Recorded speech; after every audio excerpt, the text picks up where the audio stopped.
Ultrafiltración glomerular y hemodinamia renal, segunda parte.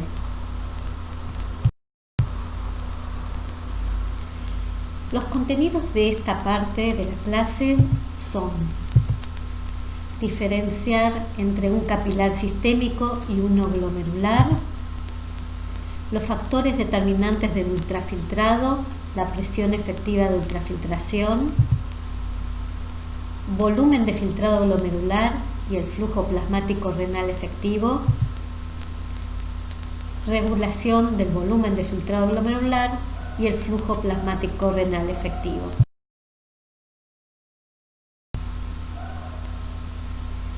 ¿Cuáles son los factores determinantes del volumen de filtrado glomerular? El volumen de filtrado glomerular está determinado por la constante de filtración o KF y la presión efectiva de ultrafiltración. El KF depende de la permeabilidad de la barrera de filtración y de la superficie de filtración disponible, mientras que la presión efectiva de ultrafiltración depende de los factores hemodinámicos determinados por las fuerzas de Starling. En la primera clase de fisiología renal vieron cuáles son las fuerzas de Starling a lo largo de un capilar sistémico. Las fuerzas que favorecen la filtración son la presión hidrostática del capilar y la presión oncótica del intersticio, mientras que las fuerzas que se oponen a la filtración son la presión oncótica del capilar y la presión hidrostática del intersticio. En el extremo arteriolar, la diferencia de presión hidrostática entre el capilar y el intersticio es mayor a la diferencia de presión oncótica, lo que determina que haya filtración de líquido desde la luz del capilar hacia el intersticio. Mientras que en el extremo venoso, la diferencia de presión oncótica se hace mayor que la diferencia de presión hidrostática, determinando la reabsorción de líquido desde el intersticio hacia el capilar. ¿Cuáles son las fuerzas de Starling a lo largo de un capilar glomerular? Hay fuerzas que favorecen la filtración, como la presión hidrostática del capilar glomerular y la presión oncótica de la cápsula de Bowman.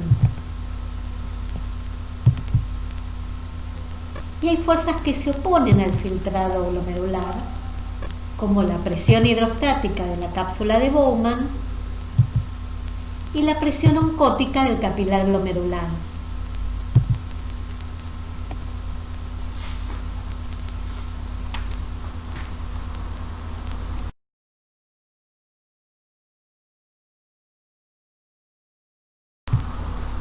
Ahora veamos qué ocurre con la presión hidrostática a lo largo de un capilar glomerular. Si graficamos la presión hidrostática en milímetros de mercurio a lo largo de un capilar glomerular, vemos que se mantiene constante a lo largo del mismo. Como mencioné en la primera parte de la clase, el capilar glomerular está entre las arteriolas aferentes y las arteriolas eferentes, que son dos zonas de alta resistencia, favoreciendo una alta presión hidrostática intracapilar que se mantiene constante a pesar de las fuerzas de rozamiento de la sangre contra las paredes de los vasos. Ahora veamos qué ocurre con la presión oncótica a lo largo de un capilar glomerular. Al comienzo del capilar, en el extremo cercano a la arteriola aferente, la presión oncótica es de alrededor de 25 milímetros de mercurio y va aumentando a lo largo del capilar hacia el extremo cercano a la arteriola eferente. Esto se debe a que el plasma que llega al capilar se va filtrando a lo largo del mismo, pero como las proteínas no pueden filtrar a través de los capilares, quedan retenidas en el interior del capilar, generando una presión osmótica efectiva denominada presión oncótica o coloidosmótica. En la medida que el líquido se va filtrando, las proteínas se van concentrando cada vez más a lo largo del capilar glomerular, aumentando la presión oncótica desde el extremo aferente, donde hay aproximadamente 25 milímetros de mercurio de presión oncótica, hacia el extremo eferente, donde la misma es mucho mayor.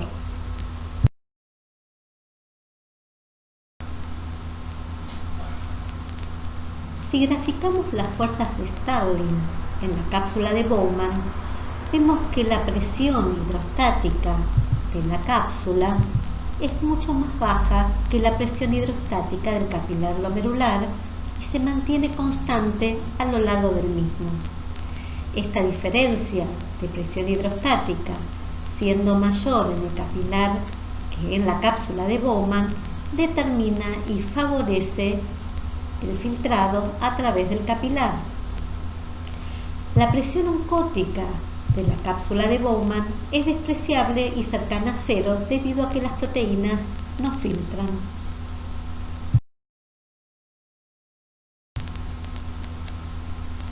Las resultantes de las fuerzas de Stirling en un capilar glomerular es la presión efectiva de ultrafiltración, que está representada en el área comprendida entre ambas curvas. La PEUF resulta de la suma de presiones que favorecen la filtración menos la suma de presiones que se oponen a la misma. Si calculamos la suma algebraica de las presiones que favorecen el filtrado menos las que se oponen, en el extremo cercano a la arteriola aferente da un valor de PEUF de 10 milímetros de mercurio que favorece la filtración.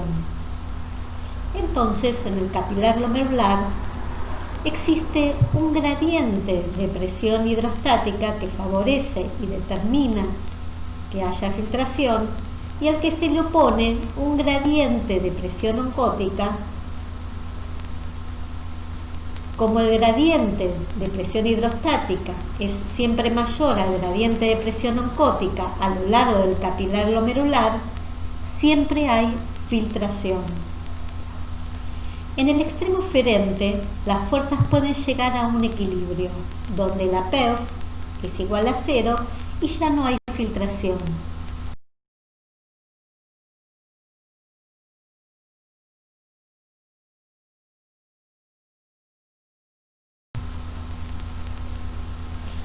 Si comparamos un capilar glomerular con uno sistémico, vemos que en el capilar glomerular el gradiente de presión hidrostática es siempre mayor al gradiente de presión oncótica y por lo tanto hay filtración todo a lo largo del capilar.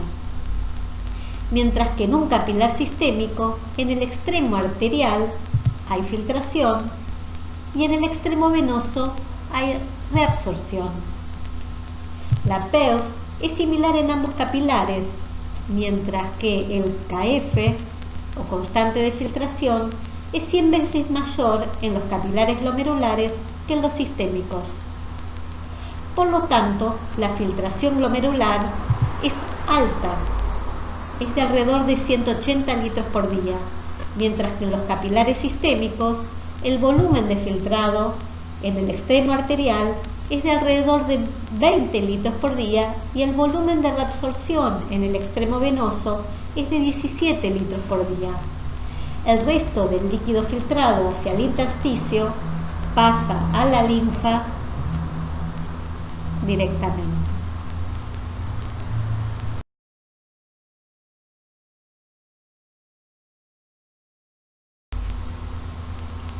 El flujo plasmático renal efectivo que perfunden los riñones es de alrededor de 600 mililitros por minuto y el volumen de filtrado glomerular es de entre 100 y 125 mililitros por minuto o 140 a 180 litros por día.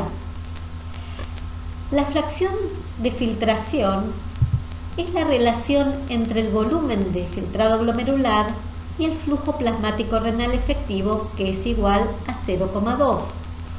Esto significa que se filtra el 20% del flujo plasmático renal efectivo que llega a los capilares glomerulares.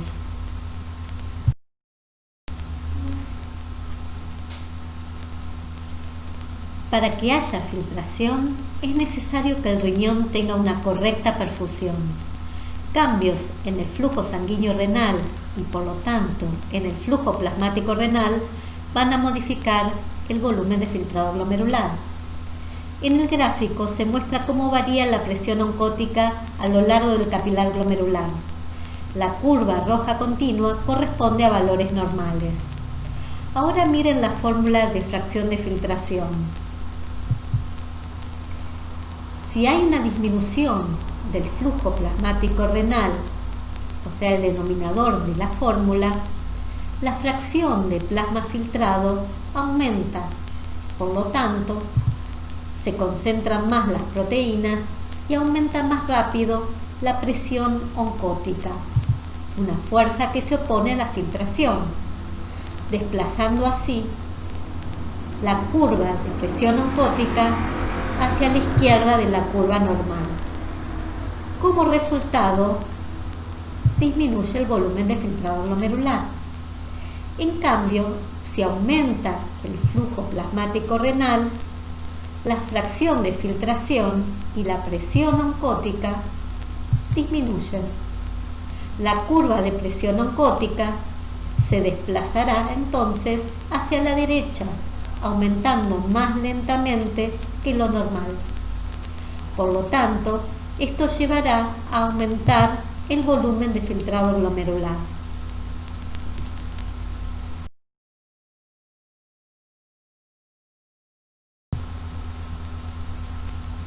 Existen diferentes factores que afectan el volumen de filtrado glomerular a nivel del KF y a nivel de la presión efectiva de ultrafiltración. Hay factores que aumentan el KF y por lo tanto aumentan el volumen de filtrado glomerular, y otros que disminuyen el KF y por lo tanto disminuyen el volumen de filtrado glomerular.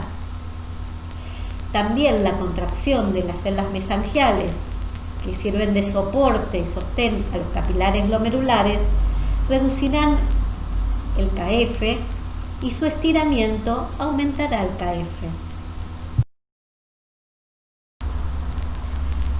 El volumen de filtrado glomerular y el flujo plasmático renal también se regulan a nivel de las arteriolas aferentes y eferentes.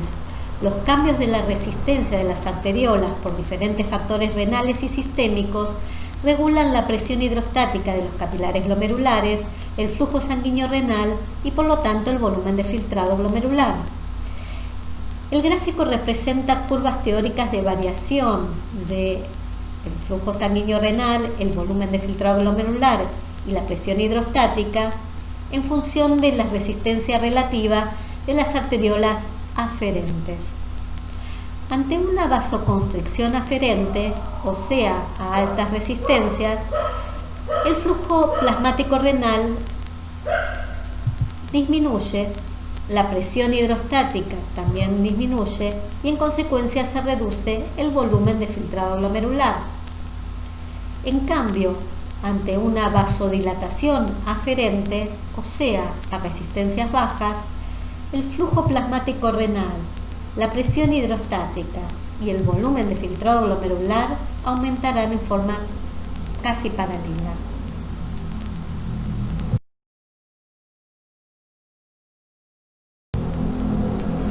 En este gráfico vemos qué ocurre cuando cambia la resistencia de las arteriolas eferentes.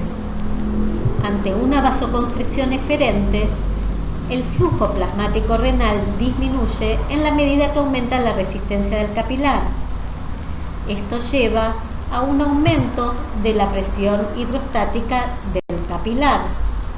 Sin embargo, el volumen de filtrado va a aumentar o disminuir dependiendo del grado de vasoconstricción.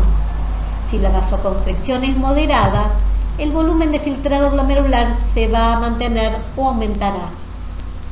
Mientras que, si la vasoconstricción es extrema, la importante disminución del flujo plasmático incide sobre el volumen de filtrado y este disminuye.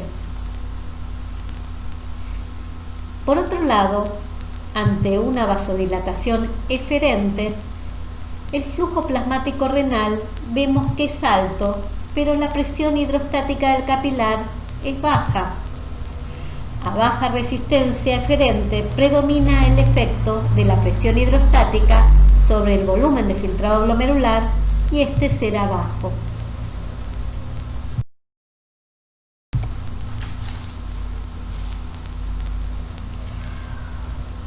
El volumen de filtrado glomerular y el flujo sanguíneo renal son regulados por distintos mecanismos. Por los mecanismos de autorregulación renal, como el mecanismo miogénico y el de retroalimentación túbulo-glomerular, y por mecanismos sistémicos neurohormonales.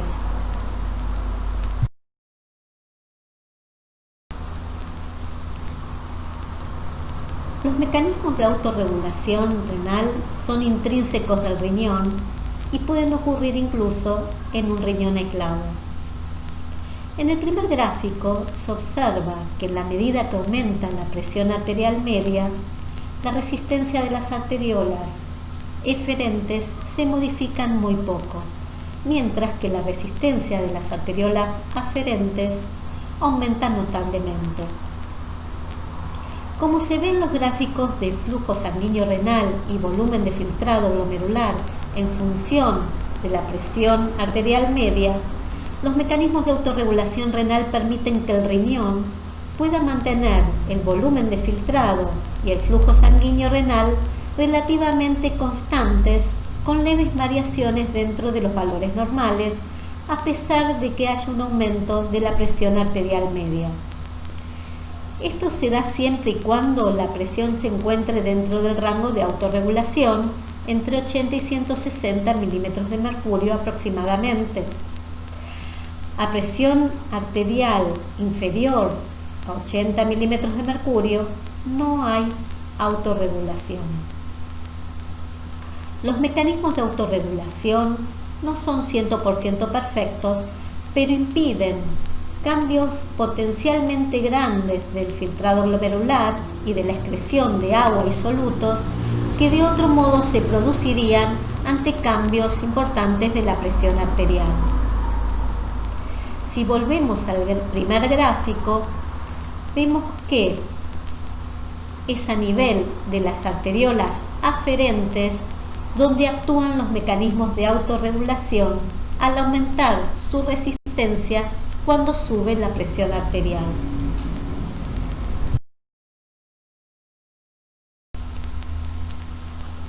Un mecanismo que contribuye a mantener el flujo sanguíneo renal y el filtrado glomerular relativamente constantes es la capacidad de las arteriolas de resistirse al estiramiento durante un aumento de la presión arterial, lo que se denomina mecanismo miogénico. En el mecanismo miogénico, el aumento de la presión arterial produce un leve aumento del flujo sanguíneo renal y en consecuencia la distensión de la pared vascular de las arteriolas aferentes. Esto estimula la apertura de canales de calcio en la musculatura lisa de las arteriolas y como consecuencia se produce la contracción de la arteriola, restaurando así el flujo sanguíneo renal y el volumen de filtrado glomerular para que se mantengan constantes. En este mecanismo, tanto el sensor como el efector se encuentran en las arteriolas aferentes. El mecanismo de retroalimentación túbulo-glomerular se desencadena cuando ante un aumento de la presión arterial media dentro del rango de autorregulación se produce inicialmente un aumento del volumen de filtrado glomerular. Esto lleva a aumentar la carga filtrada de sodio y cloruro que llegan al asa de Henle gruesa. Al final de la misma, las células de la mácula densa sensan un aumento de cloruro y sodio que entran a las células epiteliales y desencadena la liberación de sustancias como ATP y adenosina que producen la vasoconstricción de las arteriolas aferentes. Como consecuencia, se produce una disminución tanto del flujo plasmático renal como del filtrado glomerular, llevándolos a valores normales. En este mecanismo, el sensor está en la mácula densa y el efecto se produce en las arteriolas aferentes.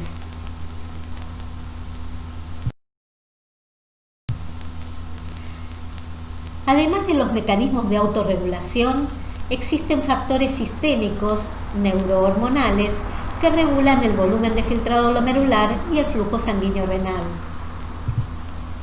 La regulación neural ocurre a través del sistema nervioso simpático que inerva los riñones y produce vasoconstricción de las arteriolas, aumento de la liberación de renina y aumento de la reabsorción de sodio. La regulación hormonal se da por una serie de factores vasoconstrictores como renina y angiotensina, entre otros, y factores vasodilatadores como el factor natriurético atrial, entre otros, los cuales veremos con detenimiento en próximas clases de fisiología renal. Para profundizar en los temas de la clase, te recomiendo la lectura de alguno de los libros de fisiología. Y ahora te invito a resolver los ejercicios de la guía de trabajos prácticos de la clase 2 de Fisiología Renal y de la Sangre que encontrarás en el aula virtual del CITEC.